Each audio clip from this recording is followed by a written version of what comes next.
photo de Serge. Très bien, écoutez, bienvenue à toutes les personnes qui sont déjà connectées à ce webinaire qui est organisé dans le cadre du mois de la qualité. Donc, on va vous présenter très rapidement ce que c'est que ce mois de la qualité et bien sûr le MFQ, le Mouvement français pour la qualité, même si j'en suis persuadée, un certain nombre d'entre vous connaissent déjà l'association. Mais on va déjà commencer par se présenter, moi et Karine, puisque nous sommes du groupe AFNOR et c'est nous qui allons co-animer ce webinaire ce matin. Donc, moi, je suis Solène Guillet, je suis la nouvelle déléguée régionale du groupe AFNOR en Bourgogne-Franche-Comté. Je remplace Paul Nuza. Et puis, je suis également membre de l'association MFQ. Donc, c'est à ce titre que l'on a proposé au MFQ d'organiser ce webinaire sur une étude que Karine a menée sur les carrières des professionnels qualité, sécurité, environnement dans les entreprises. Donc, Karine, je te laisse te présenter, je te remercie. Oui, bonjour à tous, merci Solène. Je suis ravie d'intervenir aujourd'hui avec vous, avec ma casquette donc, de responsable d'études pour le groupe AFNOR. Au sein de l'AFNOR, on travaille beaucoup sur les sujets qualité, sécurité, environnement au niveau des études parce que c'est important pour nous d'avoir une connaissance assez fine de ces thématiques et aussi et surtout de ce que vous vivez en tant que professionnel QSE et de ce que vous pensez. Donc, du coup, on mène pas mal de travaux avec des travaux récents aussi sur des sujets qui sont connexes comme l'économie circulaire, l'environnement, la RSE, l'énergie. Enfin, voilà, on a pas mal de chantiers en cours et aujourd'hui, j'interviendrai sur cette étude qui concerne plus précisément les carrières des professionnels QSE et les champs ou les sujets qu'ils emparent. Voilà. Très bien, merci. Donc, au niveau du déroulé, donc passé l'introduction, Karine interviendra, à peu près pour 20 minutes de présentation, on prendra les questions-réponses. Et puis, l'idée, c'est qu'ensuite, après, on puisse échanger. Donc, je donnerai rapidement la parole à ceux qui souhaitent la prendre. Mais déjà, j'ai demandé à Aurore Bernasconi et puis à Jérôme Garcia, donc je les remercie, ils se sont connectés, s'ils voulaient nous dire quelques mots sur leur métier et puis sur éventuellement des faits marquants, les évolutions de ces dernières années, ne serait-ce que nous dire s'ils se retrouvent dans ce qui va être dit par Karine dans le cadre de cette étude ou pas, de manière à lancer un petit peu les échanges et puis pouvoir parler surtout un petit peu perspective, savoir un peu comment ce métier est en train d'évoluer. Je pense que Karine, tu m'as parlé tout à l'heure de faire aussi un focus un petit peu sur les jeunes arrivants dans l'entreprise, savoir un petit peu quelle perception ils peuvent avoir. Ça peut être aussi intéressant qu'on puisse en discuter. Voilà. Donc, on a prévu de finir vers midi et quart. Je sais que certains d'entre vous, des contrats, devront se déconnecter avant. Donc, voilà, c'est complètement libre. Mais si vous voulez échanger, participer, volontiers pour qu'on puisse ouvrir la discussion après la présentation. Voilà. Le Mouvement français pour la qualité en Bourgogne-Franche-Comté, c'est une association, comme je vous disais, qu'un certain nombre d'entre vous connaissent très bien, puisque je n'ai plus Hugo. Alors, Hugo, pardon, je ne t'ai pas donné la parole, mais tu représentes bien sûr le MFQ aujourd'hui, si tu veux te présenter. Déjà, bonjour à tous. Je suis content d'être là. Moi, je suis donc chargé de mission au sein du MFQ pour remplacer Camille Vernier, celle qui pilote un peu d'habitude le MFQ sous Serge Guillemin, le président de l'association. Voilà, après, si tu veux que je te laisse présenter ou Non, on va faire ça à deux voix ou si tu veux rajouter des choses. Et effectivement, Hugo, merci d'être là et d'avoir repris un petit peu au pied levé un certain nombre d'activités. On sait combien ce n'est pas forcément évident, mais c'est une association qui existe depuis longtemps sur le territoire, Franche-Comté, Bourgogne-Franche-Comté maintenant, qui en fait permet aux entreprises et notamment aux responsables qualité, mais pas seulement, on est beaucoup sur les sujets qualité, sécurité, environnement en ligne, enfin, tout ce qui concerne le management, et donc permettre à toutes ces personnes qui sont dans ces fonctions de pouvoir échanger, benchmarker, mais également partager, construire des outils et les partager, les rendre transposables et les partager avec le plus grand nombre. Donc, c'est vraiment une association très dynamique qui est un vrai centre de ressources pour la Bourgogne-Franche-Comté et qui peut également vous accompagner sur un certain nombre de missions, et notamment au sein des clubs des clubs et des groupes de travail. Donc, on vous a mis sur la diapo les clubs qui sont existants et qui qui sont animés par, voilà, par des personnes, des responsables qualité, sécurité, environnement des entreprises. Il peut y avoir parfois aussi des consultants qui apportent leur expertise et ça permet d'échanger, de construire des outils et d'animer également ces sujets sur le territoire. Voilà. Donc, Exactement. et donc, je finirai cette présentation très rapide en vous parlant bien sûr du mois de la qualité, qui est un événement incontournable chaque année organisé par le MFQ avec une série d'événements. On arrive plutôt à la fin puisque la clôture aura lieu le 28 novembre. Et je tenais à faire un petit zoom là-dessus parce qu'il y aura justement à partir de 14 h une présentation de l'ensemble des clubs. Donc, n'hésitez pas à venir à Besançon et venir assister à la présentation des clubs du MFQ sur les sujets qui sont à l'écran. Et puis, à 17 h 30, on aura la présence assez exceptionnelle de Pierre Giraud, qui est le président de l'association, enfin, de la Fédération France Qualité, et qui est lui-même qui évolue lui-même en entreprise et qui viendra nous parler de la nouvelle qualité, puisque c'est aussi beaucoup comme ça qu'on parle de qualité aujourd'hui, puisqu'on a tout un tas de thématiques, et notamment la responsabilité sociétale, qui s'insèrent dans le management. Voilà. 2 mots sur le groupe AFNOR, si pareil, vous ne connaissez pas encore. Groupe AFNOR, groupe associatif, qui 1200 personnes présentes partout dans le monde. Nos thématiques d'intervention, bien sûr, autour des normes volontaires. Donc, on aide les acteurs du terrain à élaborer les normes dont ils ont besoin pour leur activité, que ce soit des normes techniques, des normes de management ou d'autres. Et bien sûr, on représente également, on aide, on organise les commissions de normalisation de manière à ce qu'il y ait des représentants au niveau des commissions au niveau européen et à l'international pour faire entendre la voix des entreprises et des acteurs économiques français. À l'autre bout, il y a la certification, puisque certaines normes sont certifiables ou évaluables. Donc, on a également, là, on est plutôt cette fois-ci sur le champ concurrentiel. On intervient pour organiser des audits de certification, et puis entre les deux, de la formation et de la veille normative pour pouvoir vous former et garder également un œil sur toutes ces normes qui évoluent, sont révisées régulièrement et bougent en fonction des besoins. Voilà. Je vous ai remis aussi cette diapo parce que, alors moi-même, je l'ai découvert en intégrant le groupe AFNOR. On intervient sur beaucoup de thématiques du quotidien, de la vie quotidienne des citoyens, mais également du quotidien des entreprises. Et moi, j'ai découvert que le groupe était expert sur des sujets où je ne l'attendais pas forcément, comme sur la confiance numérique, par exemple, ou les dispositifs médicaux. Et puis, bien sûr, les sujets qui nous intéressent aujourd'hui, la qualité, santé, sécurité du travail ou encore transition énergétique. Voilà. Et puis 2 mots, parce que pour vous parler de la délégation, j'ai un bureau à Dijon, je suis aussi très présente à Besançon. J'ai pour rôle, bien sûr, de représenter le groupe, de faire connaître les expertises du groupe, mais également de participer sur le territoire à un certain nombre d'animations autour des sujets qui nous concernent aujourd'hui. Voilà. Donc, si vous avez besoin d'une norme, un besoin de certification, de formation, je peux vous mettre en relation avec les bonnes personnes. Et si vous avez besoin de contacts sur le territoire, je peux également vous aider sur ce domaine-là. Voilà. Et puis, dernière information, sachez que vous pouvez consulter les normes avant de les acheter. Si vous avez besoin de les consulter, sachez que l'accès est possible. Alors, non pas dans les locaux de l'AFNOR à Dijon, parce que je n'ai pas la possibilité de le faire, mais vous pouvez le faire dans les locaux de la CCI en prenant rendez-vous, que ce soit à Dijon ou à Besançon. Je le dis parce que je m'aperçois que ce n'est pas forcément connu comme service. Voilà pour la présentation très, très rapide de ce mois de la qualité et de nos structures que sont le MFQ et le groupe AFNOR. Karine, je te laisse prendre la main pour qu'on puisse enchaîner sur la présentation. Oui, merci. Alors, je mets ma présentation en grand. J'ai désactivé ma caméra parce que j'ai une connexion un peu instable. N'hésitez pas à me dire si ça coupe et que je répète. J'ai besoin de répéter. Merci. Voilà. Donc, aujourd'hui, je vais vous partager la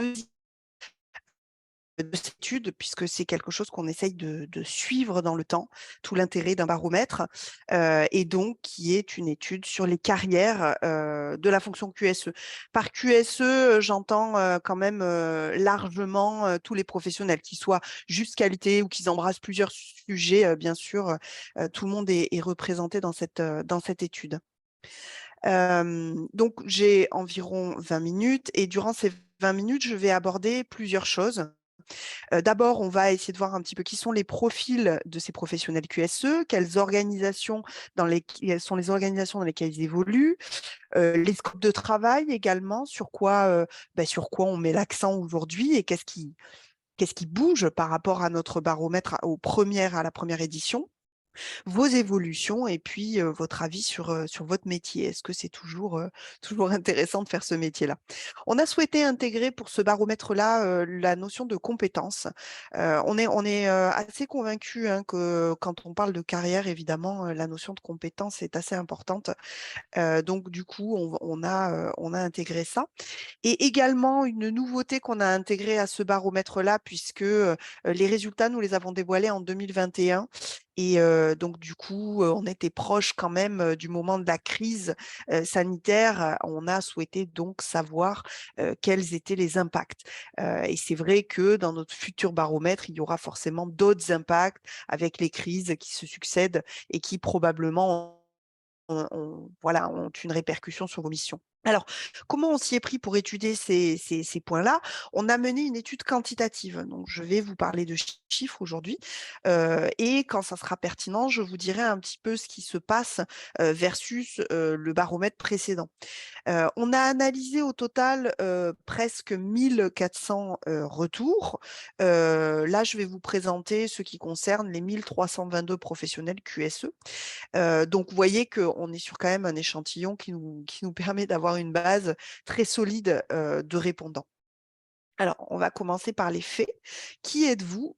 Où œuvrez-vous? Et puis, quel est le périmètre que vous emparez? Alors, on observe déjà, comme pour le baromètre précédent, une certaine féminisation du métier. On a pris 2 points par rapport à l'édition précédente. Donc, on voit vraiment que c'est une tendance qui se confirme avec 56% de femmes dans les métiers QSE. Là, on est tout niveau confondu, autant on peut mener des études sur des décideurs, etc. Là, on est vraiment sur toute la France, évidemment. C'est intéressant de noter que c'est 56% de femmes dans le métier par rapport à, en France, on a 51,5% de femmes. Donc, il y a bien une féminisation du métier. Concernant les diplômes, on a un niveau qui reste stable avec 61% de bac+5. Par contre, ce qui est à relever ici, c'est les diplômés QSE qui, eux, progressent largement. Et puis, la formation initiale en QSE qui devient vraiment un incontournable, notamment, et c'est encore plus vrai, chez les jeunes générations. On le verra un petit peu à la fin, parce que je vous ferai un petit focus sur les jeunes générations. Je trouve ça intéressant d'ouvrir aussi sur qui sont ces qualiticiens ou ces QSE de demain. L'âge moyen, lui, il est assez stable par rapport au baromètre de 2018, puisqu'il est de 40 ans en moyenne. L'ancienneté, elle est également au raccord, avec 10 ans d'ancienneté en moyenne dans ce domaine-là, donc, et 5 ans à ce poste. Donc, on voit qu'il y a quand même une fidélité déjà à la thématique et à la discipline, avec bon, alors peut-être que l'impact des gens qui switchent de carrière n'a pas encore été vu au travers de ce baromètre, mais ce qu'on peut voir, c'est qu'il y a une fidélité à la discipline et à son entreprise, puisque 5 ans d'ancienneté moyenne à ce poste, c'est quand même pas mal. Le statut, on est encore toujours sur une quasi-unanimité de CDI, avec une part de cadres qui progresse quand même de quelques points par rapport à notre baromètre précédent. Donc, c'est plutôt encourageant par rapport à vos carrières. Concernant vos intitulés de poste précisément, alors on a posé cette question en 2 temps, une partie titre, une partie fonction. Au niveau du titre, la part de responsable reste majeure et a même progressé de 8 points d'ailleurs en quelques années. Donc, c'est une tendance assez marquante, très loin devant le titre, par exemple, d'ingénieur qui représentait lui seulement à 7%. Côté fonction, on a un trio QSE toujours qui se démarque et les qualiticiens purs, qualité pure, on est toujours, on est sur un quart, mais ça baisse. On voit que cette thématique seule baisse pas mal. Et on le verra dans les domaines emparés, c'est quelque chose qui est assez, un phénomène qui est assez global, de dire qu'aujourd'hui, on fait plus juste de la qualité, on fait de la qualité et autre chose. Solène le disait tout à l'heure, hein, on a des porosités au travers des thématiques qui se voient et qui se ressentent dans les carrières quand on pose la question. Si maintenant on regarde un petit peu vos organisations et entreprises de travail, elles sont majoritairement implantées en France, avec une représentation très importante de l'Île-de-France, ainsi que l'Auvergne-Rhône-Alpes pour ce qui est de l'implantation du siège, avec une prédominance des secteurs d'activité du secteur privé. Et puis, si on regarde encore un petit peu plus finement dans les résultats, un tiers qui travaille même en industrie. Les PME représentent la moitié, un petit peu plus de notre étude, un tiers de TI et puis 15% de grandes entreprises, ce qui est bien sûr pas le reflet du tissu économique, mais qui est le reflet de où travaillent les professionnels qualité. Et évidemment, il y a beaucoup moins de grandes entreprises que ça, mais surreprésentées dans les grandes entreprises, évidemment. Tout comme pour la fonction QSE qui progresse, le service dans lequel évoluent les professionnels qualité progresse aussi de plus en plus QSE, là encore au détriment de la qualité seule. Bon, après, c'est aussi à relier au fait que quand on est dans une PME, on silote peut-être moins les sujets et on embarque un petit peu plus de manière transverse les trois périmètres que sont qualité, sécurité, environnement. Au niveau de vos responsabilités, vous êtes 1 sur 2 à déclarer prendre part aux décisions stratégiques ou à siéger en CODIR ou voilà, CODIR, COMEX, surtout en PME. Bon, ça paraît logique, surtout quand vous êtes plus expérimenté. Et puis, désolé mesdames, mais surtout les hommes qui siègent un petit peu plus en CODIR ou qui prennent un petit peu plus part aux décisions stratégiques. Côté management, même tendance côté profil, donc avec cette surreprésentation des hommes, des QSE et des PME, une certaine stabilité sur le management de proximité, sur le nombre de collaborateurs managés qui est en moyenne à 6. Bon, quand on voit qu'il y a 15% de grandes entreprises, il vaut mieux prendre le nombre médian qui est plus représentatif de la réalité qui lui est à 2. Moins d'un tiers travaille sur un scope international. Alors, c'est quand même, un chiffre qui est à relier avec la part des organisations, qui sont également implantées à l'étranger. Donc, voilà, ça c'est assez cohérent. Et puis, enfin, sur, les responsabilités, et le périmètre, côté mission d'audit, on voit que c'est une pratique qui est quand même, dominante, hein, puisque 88% sont auditeurs et une pratique en progression. Dans le détail, on a 75% d'auditeurs internes. Ça, c'est une part qui progresse dans notre baromètre. Et les plus anciens d'entre vous sont également auditeurs externes. Mais on voit que c'est plutôt les anciennes générations, entre guillemets, ou en tout cas les professionnels plus expérimentés. Sans surprise, les référentiels sur lesquels on audite le plus sont les systèmes de management. Concernant maintenant les thématiques de travail, on vous a demandé thématique par thématique, hein, donc il y en avait quand même un certain nombre, à peu près une petite quinzaine, un truc comme ça. On vous a demandé si c'était des thématiques qui faisaient partie de votre périmètre de travail de manière phare, parmi d'autres, ou pas du tout. Il en ressort 2 tendances assez notoires. D'abord, les sujets les plus emparés et les sujets les plus phares, évidemment la qualité. Vous êtes quand même 9 sur 10 à traiter ce sujet, évidemment, hein, ça paraît logique pour un responsable QSE ou qualité. Et 7 sur 10, vous nous dites même que c'est le sujet phare. Ça reste stable. Il y a pas trop ça bouge pas trop. On a ensuite le management des risques, une thématique qui a progressé pour certains profils. Alors, cette étude, elle fait suite aussi à la crise sanitaire, hein, parce que je vous disais, c'était début 2021. Donc, on fait l'hypothèse que la crise a amené quand même plus de professionnels QSE à s'illustrer sur ce sujet des risques, qui était clairement crucial pour toute organisation, hein. On l'a largement expérimenté avec le Covid. On est sur un risque qui était plutôt improbable, mais avec des conséquences plutôt majeures.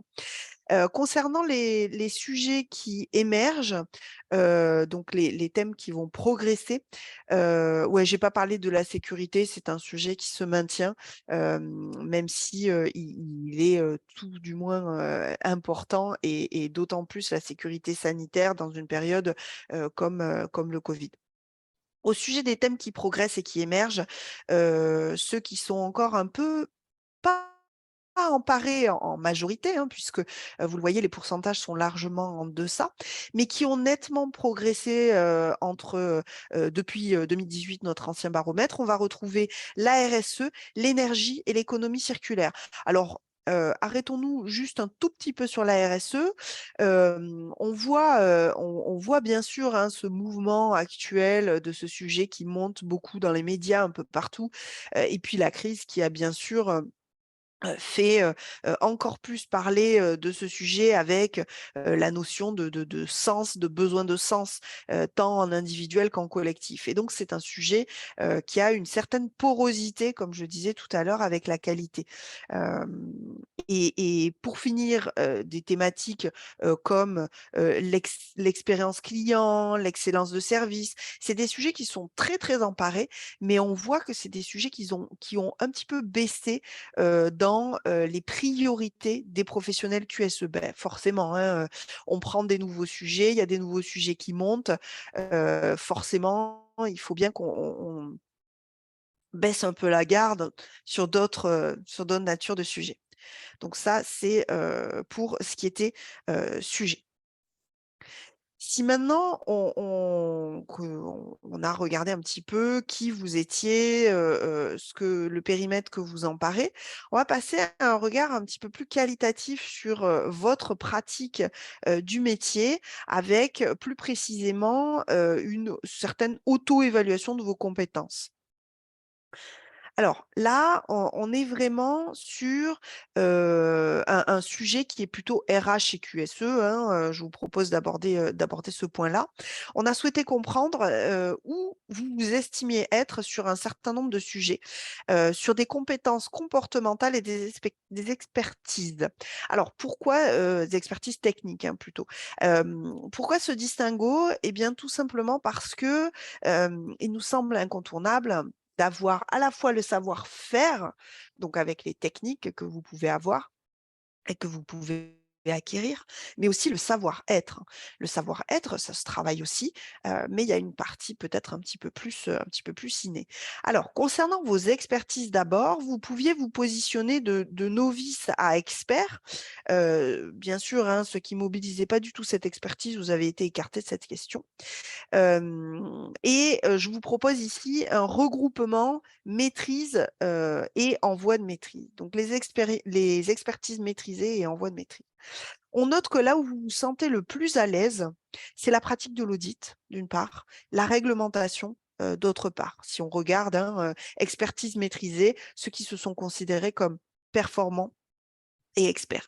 Donc évidemment, hein, c'est 2 sujets cœur de métier historiques, donc forcément, ça c'est pas illogique que ce soit là. Aussi sur l'informatique, vous vous jugez, relativement, performant et expert.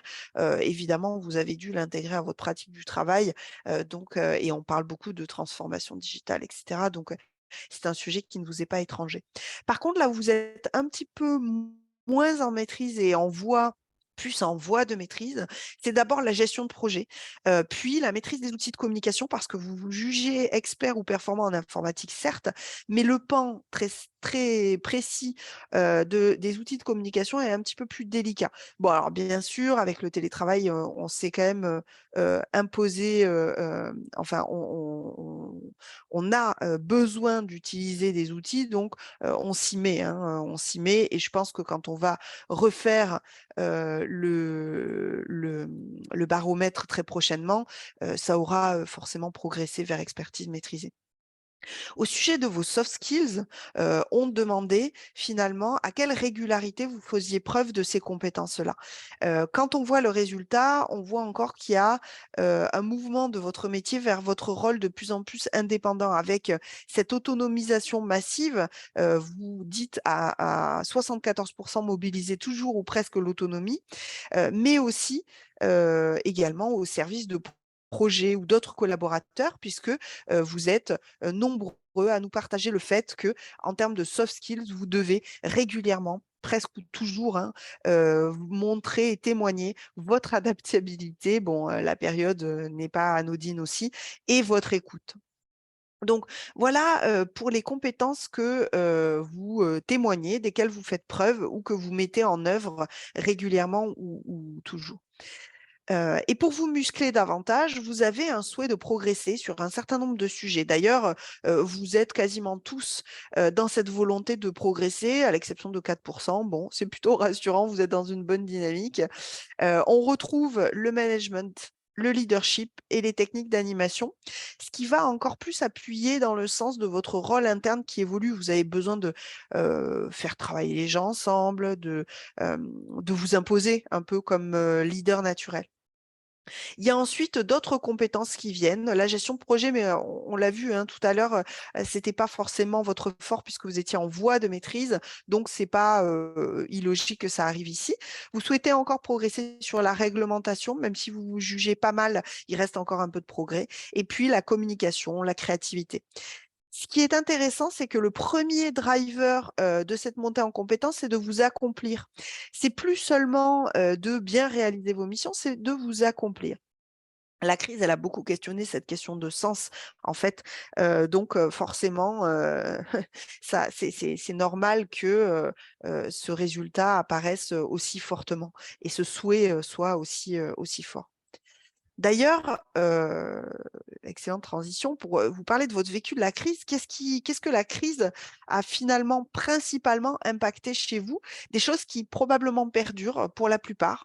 Eh bien, le Covid a ébranlé d'abord votre sérénité en troisième marche du podium, probablement lié à ce que vous avez vécu en tant que collaborateur, mais aussi ce que vous avez vécu par rapport à vos missions puisqu'elles ont subi aussi la crise de plein fouet et ce n'était pas que négatif.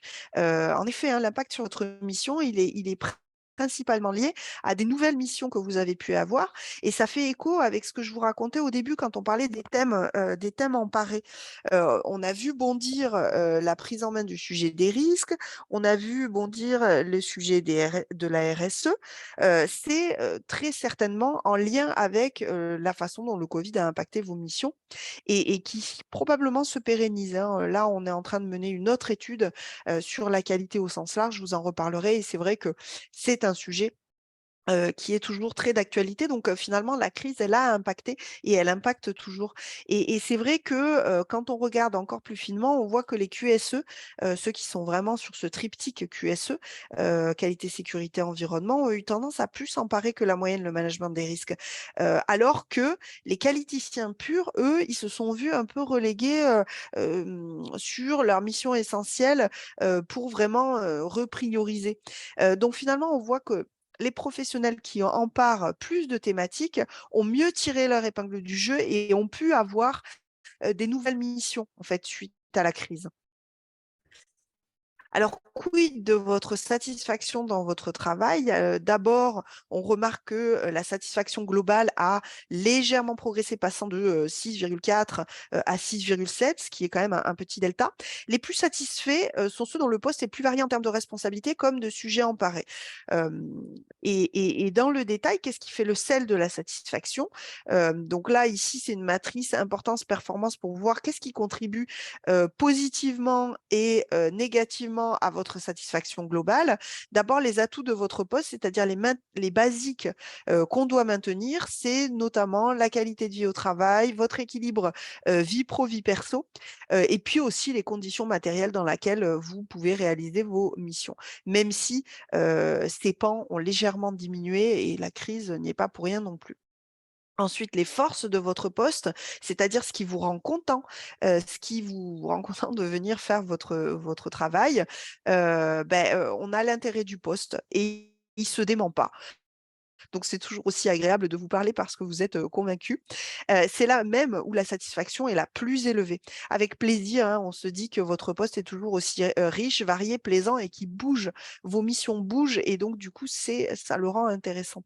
Dans les forces viennent ensuite vos relations avec les managers, l'ambiance de travail et puis la possibilité de développer vos compétences. Ça va aussi avec l'évolution de votre poste, évidemment.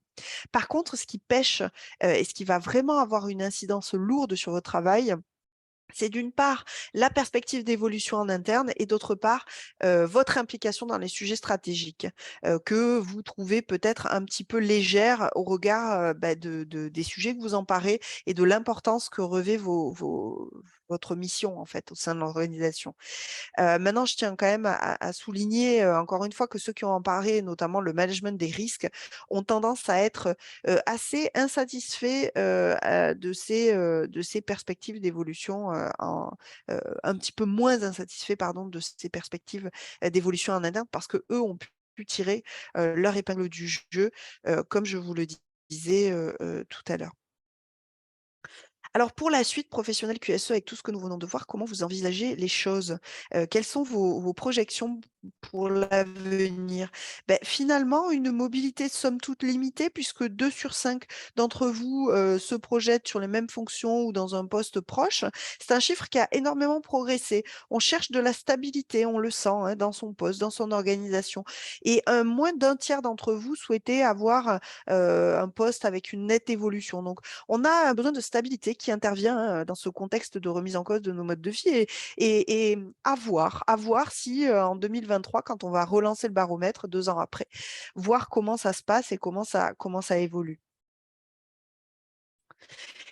Mais je voulais faire un petit zoom, je trouve ça assez intéressant sur les jeunes générations. Comment ils envisagent le métier de demain? Et ça sera les derniers éléments que je souhaiterais vous partager.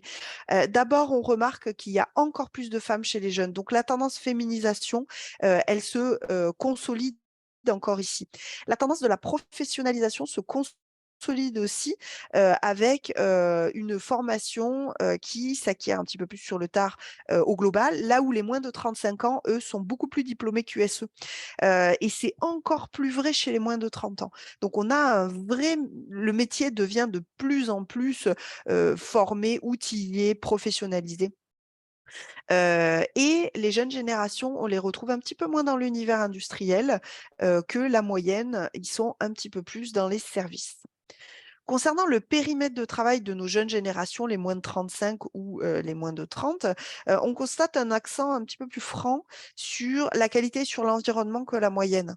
Ce qui est également marquant, c'est que les moins de 35 ans semblent un petit peu moins présents sur les sujets sécurité.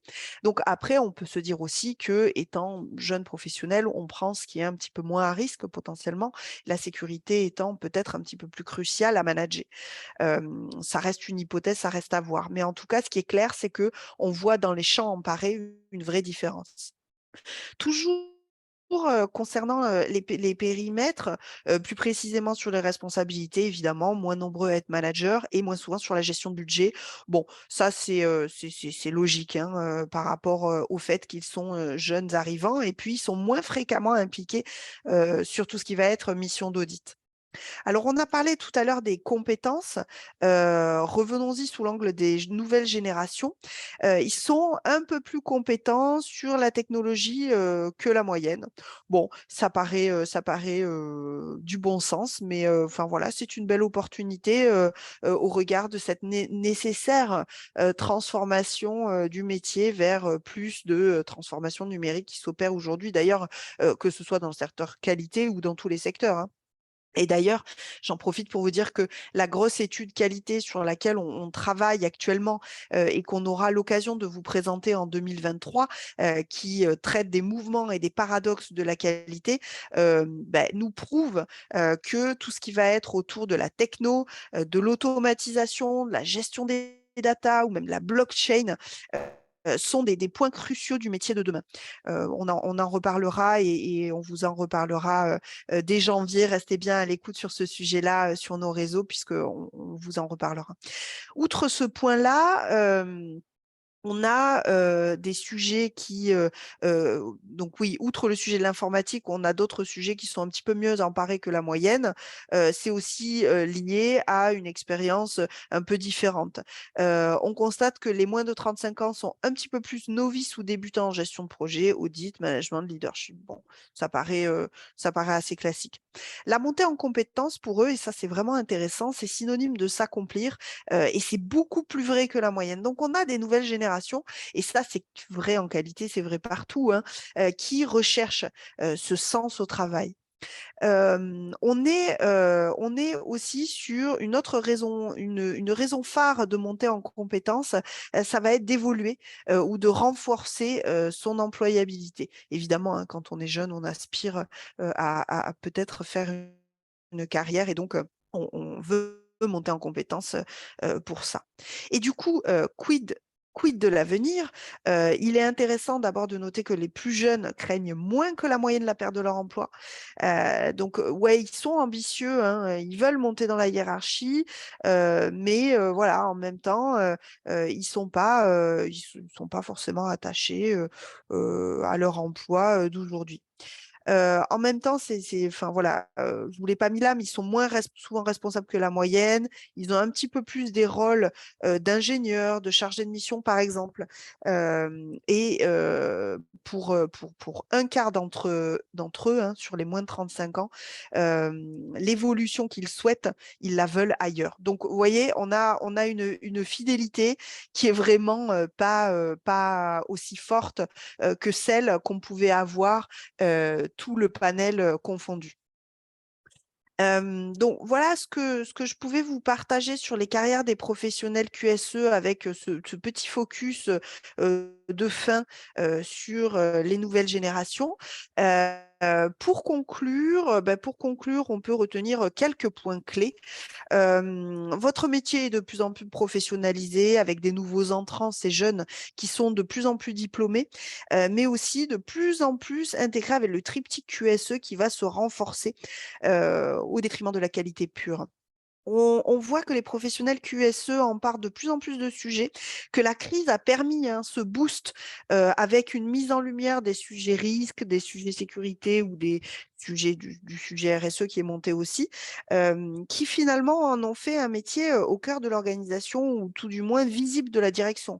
Parce que quand on en parle dans une période un peu tendue, les sujets risques, forcément, ça met en lumière. Et vos expertises ou encore plus, hein, vos soft skills font de vous une sorte de consultant interne qui travaille avec pas mal de services sur de nombreux sujets et doit adopter cette posture adéquate hein, à cette espèce de coach interne quelque part. Alors, même si vos missions s'enrichissent, vous manquez de projection d'évolution en interne. Ça, c'est un peu le point noir de votre poste au sein de votre organisation. Et c'est dommage hein, parce que vous êtes nombreux à souhaiter monter en compétences pour vous accomplir. Mais de toute façon, l'intérêt de votre poste n'est pas remis en cause. En tout cas, les disciplines QSE sont intéressantes pour vous. Donc oui, vous êtes mitigé sur un certain nombre de paramètres de votre métier, mais malgré tout, vous êtes nombreux à envisager d'y rester, ce qui fait que vous visez en fait une certaine stabilité. Alors dans le monde actuel, on sait que la stabilité, on en manque, donc c'est plutôt un point à noter.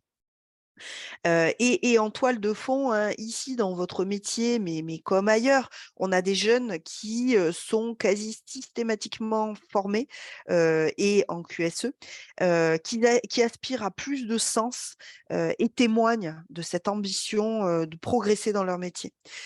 Donc on a cette nouvelle génération dont on peut être à l'écoute et cette relève qui me paraissait importante à balayer aujourd'hui. Voilà, donc j'en ai terminé pour cette présentation.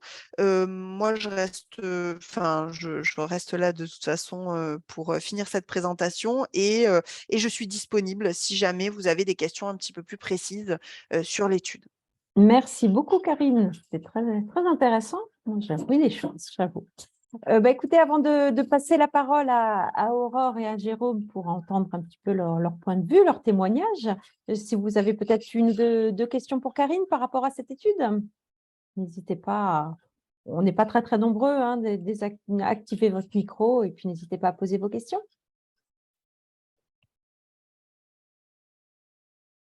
Tout était clair, vous n'avez pas besoin d'approfondissement. Si jamais, je reste à votre écoute, hein, dans tous les cas, vous avez mes coordonnées. Sachant que Karine, on pourra l'envoyer, je pense, Oui, ton support. le Hein, support. d'accord. Oui, tout à fait. Et puis, le Ouais. webinaire est enregistré si vous avez besoin. Si je vois Ah non, pardon, j'ai cru que je voyais une main levée. Très bien. Écoutez, Jérôme, c'est pas pour faire honneur forcément aux dames, mais je vais donner la parole déjà à Aurore parce que je sais qu'elle a un impératif à midi. Donc, voilà, si Aurore, est-ce que vous êtes toujours en ligne? Je suis là. Oui. Vous m'entendez? Je ne voyais pas. Oui, je Si, on cherchais. est là. Voilà. Bonjour Aurore et donc votre collègue que nous voit Bonjour. ici en ligne. Bonjour, Voilà, très bien. Donc Aurore, si vous pouvez vous présenter rapidement et puis nous dire peut-être quelques mots sur votre métier au quotidien et puis savoir si vous vous êtes retrouvés, vous, dans cette étude, oui, dans cette tout à fait. présentation. Tout à fait. Donc moi, je travaille pour ITW Rivex à Ornans, dans une entreprise, on a à peu près 120, mais je travaille également, je fais partie, alors, pour rebondir en même temps sur ce que vous dites, du comité de direction au niveau Europe. Donc j'interviens sur plusieurs sites en Europe. J'ai commencé il y a une vingtaine d'années en tant qu'animatrice sécurité. À la base, je suis infirmière. Donc, quand vous parlez des formations, je n'ai aucune formation à la base sécurité ingénieur, maintenance, comme on voit souvent. J'ai une formation d'infirmière. Je suis intervenue comme animatrice sécurité au début avec des formations avec la CARSAT, avec l'UIMM, etc. pour récupérer ensuite l'environnement. Et après, un petit peu travaillé au niveau des projets, de la qualité système. Et maintenant, donc, je suis responsable du système de management QSE au niveau Europe. Donc, progression un peu atypique. Voilà, sur les trois scopes, qualité, sécurité et environnement. Tout à fait. Donc, je suis dans l'entreprise depuis 17 ans. Je suis arrivée en disant que je ne resterai pas plus de 2 ans dans cette boîte. Et ça fait 17 ans que j'y suis parce que grâce à l'évolution que j'ai pu avoir eue en interne, on n'a plus envie de partir. Donc, les principales évolutions, donc voilà, je vous ai dit, le métier d'aujourd'hui. Alors après, c'est un peu particulier, parce que je fais également partie du comité de direction Europe, du comité de direction du site, et surtout, je fais partie de l'équipe projet. On est 3. On est sur la construction d'un nouveau site industriel avec un transfert de la totalité des activités. Donc, j'ai la chance d'avoir des missions très, très, très variées, avec, donc, comme vous disiez, du projet, de la qualité, de la sécurité. Et c'est ce qui fait la richesse du poste au quotidien, parce que je ne peux pas tomber dans une routine. L'avenir, j'ai d'autres gros projets comme celui de la construction de la nouvelle usine qui m'attendent. Donc, je vais me contenter de ça pour les 5 ans à venir, je pense. Puis après, on verra. Mais donc voilà, c'est vraiment, et par rapport à la direction, alors des fois je rigole, je ne suis pas son bras droit, mais peut-être plutôt le bras gauche, mais pour moi c'est indispensable. Il y a un vrai travail d'équipe avec le directeur, aussi bien du site que au niveau Europe, et je pense que si on n'a pas cette proximité avec la direction, on ne peut pas embarquer tout le monde. Il faut déjà embarquer la direction pour embarquer tout le monde avec nous après. Et je dirais que c'est la clé du succès, c'est l'implication de la direction dans ces différentes fonctions, et c'est ça qui fait l'intérêt du boulot. D'accord, donc cette notion de leadership et de culture d'entreprise, pour vous, sont essentielles pour que ça fonctionne. C'est essentiel. Pour moi, c'est ce qui fait qu'on a envie de venir tous les matins pour travailler. D'accord, c'est intéressant. Et dernière question, les nouveaux sujets comme justement la RSE, la responsabilité sociétale, c'est des sujets qui émergent, qui commencent un petit peu à vous être confiés? Ah oui, tout à fait. Mais nous, la RSE, alors, la chance que j'ai, on fait partie d'un grand groupe américain qui est très sensible à ces questions sécurité, environnement, RSE. Et c'est des sujets qu'on traite depuis déjà 5-6 ans, la RSE. C'est vraiment pas D'accord. nouveau pour nous. C'est vrai que ça émerge en France, mais nous, au niveau du groupe, on a des données sur les émissions carbone depuis 7-8 ans qu'on est déjà Mhm. challengé là-dessus. Mhm. Donc, ça nous D'accord. incombe, mais c'est pas quelque chose, ça m'incombe, mais c'est vraiment pas nouveau pour nous, quoi. Ouais, On est très proactifs sur ces sujets-là. d'accord. D'accord. Très bien. Merci beaucoup, Aurore. C'était très, très intéressant et ça complète bien l'étude. Voilà, Jérôme, merci. puisque tu as pu te connecter, je t'encourage à remettre ta vidéo. Je Non. ne te vois plus. Ah oui, c'est vrai. Et voilà, et si tu peux compléter les propos d'Aurore et nous parler aussi, toi, de ton métier, puisque C'est bon, vous ça m'entendez? fait aussi pas mal de temps que tu es Vous sur ces m'entendez sujets, pas? qualité, sécurité, environnement. Vous m'entendez? Oui, on t'entend. Oui, on m'entend. Donc, Jérôme Garcia, donc, je suis responsable système QSE chez FCI depuis, si je calcule bien, depuis hier. C'est pour ça que je n'en étais pas sûre d'avoir Jérôme avec nous aujourd'hui. Voilà. C'était un peu chaud, c'est vrai. Mais voilà, donc je suis bien chez FCI depuis hier. C'était mon pot d'ailleurs ce matin, un petit déjeuner avec l'équipe, toute l'équipe. Donc FCI, en final FCI sur Lafayette à Besançon. On est constructeur de comment ça s'appelle, de connectique en fait pour l'automobile. Je peux même pas vous dire combien on est encore. J'avoue que pour Vous la êtes description de l'entreprise, 300, aux alentours de 300, si ma ouais, mémoire est 300, bonne. 400 peut-être, Mm. ouais, à la louche, à la centaine près. Mm. Euh, on a aussi un site en Tunisie. Mais voilà, pour la description, je vais plus vous parler de mon ancienne expérience, du coup, parce que c'est un peu délicat de vous parler de mon expérience chez FCI. Moi, ça fait 20 ans que je suis en charge des systèmes QSE. Je suis un peu d'accord à peu près avec toute la description. Je suis un peu en phase, sauf par rapport du coup, à l'âge, parce que j'ai vu que la moyenne, c'était 10 ans.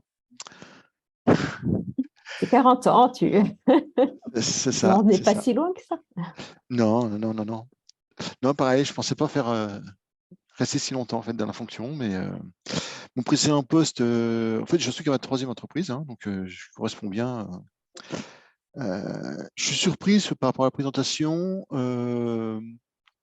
Et je pensais qu'il y avait une scission entre la qualité et la sécurité environnement. Donc de voir que c'est de plus en plus regroupé, je suis surpris parce que moi, de ce que je voyais de l'extérieur, je voyais beaucoup plus une spécialisation qualité, une spécialisation sécurité, une spécialisation environnement. Donc voilà, c'est la seule surprise que j'ai par rapport à la description, mais sinon, oui, je suis d'accord sur à peu près tout. Donc, alors le terme responsable QSE, j'avoue que j'ai jamais trop aimé ce terme en fait. Et alors j'ai la fonction chez FCI de responsable système QSE, mais en fait j'étais chez UND pendant 16 ans et je me suis toujours, d'ailleurs mon contrat et ma fiche de poste était plus en termes de gestionnaire des risques. Pourquoi? Parce que je me rappelle des années 90, et oui, j'étais déjà de ce monde des années 90, et on parlait comme quoi on s'était un peu planté sur les normes ISO, on parlait d'assurance qualité, on se disait qu'en fait, là, on s'est trompé, il fallait qu'on revoie, et il y avait un projet de revoir les normes, donc c'était la version 2000, et d'arrêter de parler d'assurance qualité, mais de parler de plus de risques. Donc je me suis dit, quand j'ai commencé à bosser en 2001, je me suis dit, on va commencer, on va partir sur le nouveau terme de gestionnaire de risque. Donc, gestionnaire des risques en qualité, risque de faire des non-conformités, risque en sécurité, en environnement. Et alors aussi, j'étais responsable des risques numériques. Alors pareil, hein, numérique, Déjà à l'époque. c'est ma vision de gestionnaire des risques, mais en gros, j'étais responsable informatique, hein. C'est le même dérive Oui, mais que… c'est un sujet dont on parle aujourd'hui beaucoup, la cybersécurité et la Tout à prévention fait. de risques cyber. Et c'est très, très important pour les entreprises. Tout à fait, effectivement. Alors, j'ai aucune formation en informatique, je ne suis pas un geek, mais comme comme beaucoup, et ce que j'ai un peu vu dans la présentation, c'est qu'au royaume des aveugles, le borgne est roi. Quand les collègues avaient des petits pépins d'informatique, ils venaient me voir. Puis au fur et à mesure, j'ai commencé à vraiment identifier les risques, à remettre en place. Puis, du coup, je suis Et donc, devenu, tu es toujours d'accord sur cette qualification qu'un responsable QSE, c'est un gestionnaire des risques, ou tu penses que ça a mais évolué, que évidemment. c'est… Ouais, Non, non, non, d'accord, non, non. c'était En à ça que fait, tu voulais en venir. le gros souci, c'est que gestionnaire de risque. Alors, quand on est à table avec des invités, c'est plus facile à expliquer son métier quand on parle qu'on gère un risque que quand on est responsable système. Parce que responsable système, quand on est avec le grand-oncle et puis la tata, il faut leur expliquer ce que c'est plus compliqué encore. Donc, par contre, gérer un risque, là, tout le monde comprend. Et c'est vrai que le rôle de système, je dirais que système, en France, c'est quand même compliqué. En termes de système, qualité, on met tout derrière. Responsable en France, encore une connotation coupable. Donc c'est vrai que responsable système qualité, c'est toujours compliqué à expliquer. Mais bon, dans les formulaires, on voit bien que n'existe que le champ responsable système qualité. Donc je pense qu'on va rester avec cet item-là, malheureusement, encore très longtemps. Bon. Et donc, une dernière question, Jérôme. Toi, dans l'évolution, justement, tu as pu voir l'évolution des référentiels, des normes ISO, notamment sur la 9001, la 14001, peut-être la 45001 aussi. Puis, voilà, c'est des choses, tu as vu ces évolutions plutôt positivement. Tu penses que ça s'est complexifié, que ça s'est Ça se complexifie. simplifié Non, on voit que maintenant une spécialisation par domaine d'activité. Donc, avant, il y avait la norme ISO 9001. Certains organismes, je ne parlerai pas de l'AFNOR, bien sûr, ont dû se penser que c'était plus lucratif de scinder cette norme ISO en diverses Alors, normes je t'arrête sectorielles. tout de suite, Jérôme, ce n'est pas l'AFNOR qui prend la décision sur les normes, Oui, surtout au bien niveau sûr. ISO. Bien sûr, c'est bien ce que je dis. Donc, au contraire, on Donc, c'est défend vrai que non, plutôt mais les on voit bien, positions on françaises, voit bien mais on chaque secteur d'activité maintenant a sa propre norme. Et en gros, c'est toutes les mêmes. J'étais dans l'aéro, le médical, là, l'automobile, je reviens dans l'automobile. On me dit que oui, mais j'étais dans l'automobile il y a 15 ans, mais ça a bien changé. En fait, ça n'a pas changé. C'est juste les noms qui changent, les exigences, ça reste les mêmes, ça reste du risque, ça reste que. Donc voilà, les outils sont les mêmes, ils n'ont pas forcément les noms d'un secteur à l'autre. Mais Alors, c'est effectivement une volonté de l'ISO d'aller vers une structure commune pour faciliter l'intégration, on est sur des normes de management et on essaye de faciliter l'intégration, que quel que soit le sujet, on puisse le traiter un peu d'avoir le même mode opératoire, la même boîte à outils. D'accord. oui, mais je trouve que il y a eu vraiment, on a vu justement une phase, on a essayé d'avoir tous le même langage, d'avoir une norme standard. Et je trouve que vraiment aujourd'hui, chaque secteur part de son. L'automobile qui a ses propres normes, et les constructeurs reviennent à 20 ans en arrière avec leurs propres exigences qu'ils rajoutent aux normes ISO. D'accord. C'est un retour en arrière, je trouve. Alors ça, ouais. D'accord. Je n'ai pas suffisamment d'expérience. Très bien. Merci Jérôme pour ce témoignage. Est-ce que certains d'entre vous veulent rebondir ou ajouter des compléments à ce que nous ont dit Aurore, et qui a dû nous quitter, elle avait un rendez-vous à midi. Et Jérôme, est-ce que, voilà, vous avez, ou sur l'étude, si vous voulez rebondir sur ce que vous avez appris dans le cadre de l'étude, n'hésitez pas, vous, à témoigner sur votre métier au quotidien. Personne n'a trop envie de prendre la parole. Bon. Et si certains d'entre vous, oui, moi, Bon, il manque une petite partie dans l'étude, Karine, sur la partie Oui. salaire. Ah, absolument, c'est une étude qui s'appelle Carrière et salaire QSE. Donc cette étude, il y a en effet une partie salaire que je ne vous ai pas présentée ici parce que ce n'était pas forcément l'objet. Mais vous pourrez retrouver ça, je pense, sur Parcours Croisé, qui est le réseau social des professionnels QSE. oui, je vous invite Avec un d'ailleurs, oui, webinaire qui est dédié plutôt salaire.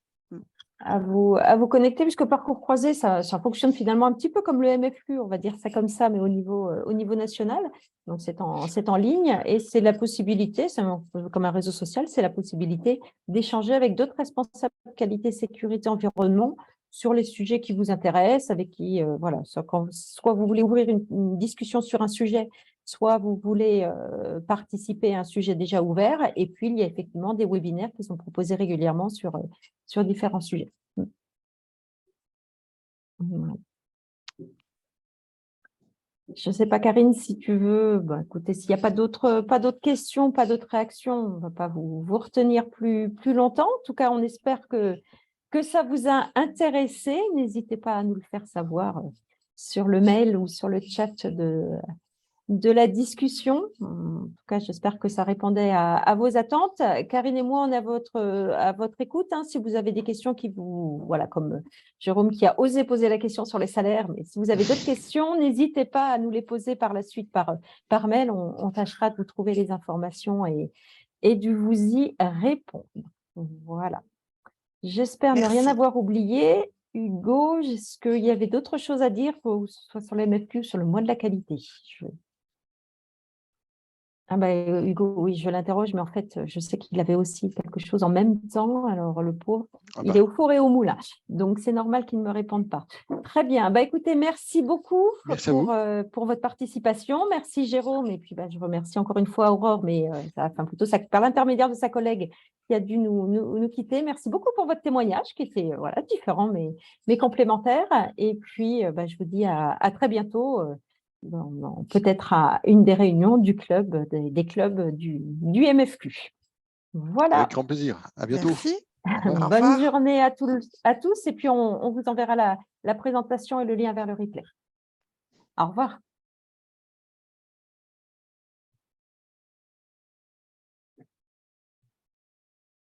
Je ne sais pas comment on arrête.